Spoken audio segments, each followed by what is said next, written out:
jadi pada prinsipnya Hadian Umum Palembang Express itu menerima mahasiswa yang ingin belajar di perusahaan media ini. Maka dari itu kami sangat terbuka dengan mahasiswa yang ingin melaksanakan praktek kuliah lapangan di perusahaan kita. Kalau rata-rata mayoritas dari UIN Raden Patah Palembang jurusan jurnalistik. Nah, tapi ada juga beberapa dari Palkomtek juga ada, kemudian dari Unsri juga pernah ada.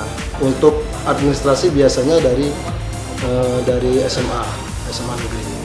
Ya, kita di sini memberikan beberapa materi kepada mahasiswa magang, terutama terkait dengan kegiatan jurnalistik seperti penulisan berita, kemudian fotografi dan desain halaman, yaitu layout. Nah, dari beberapa bidang itu kita menghadirkan orang-orang yang profesional yang memang sudah lama bekerja di perusahaan ini. Kenapa Nesya dan teman-teman ngambil di Palpres? Karena untuk mempraktekkan dari ilmu-ilmu yang sudah kami terima di semester sebelumnya.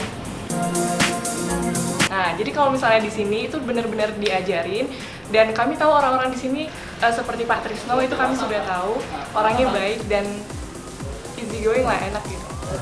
Alhamdulillah banyak banget tentang kepenulisan berita yang tadinya kami belum matang tentang ilmu itu. Di sini dengan belajar bersama kakak-kakak dari redakturnya, ilmu kami lebih matang, dan terus layouting, dan kami baru banget di layouting, dan kakak-kakaknya ngajarin kami itu dengan sabar banget karena kami amatir. Sama baru kami mempelajari mengenai fotografi dan videografi.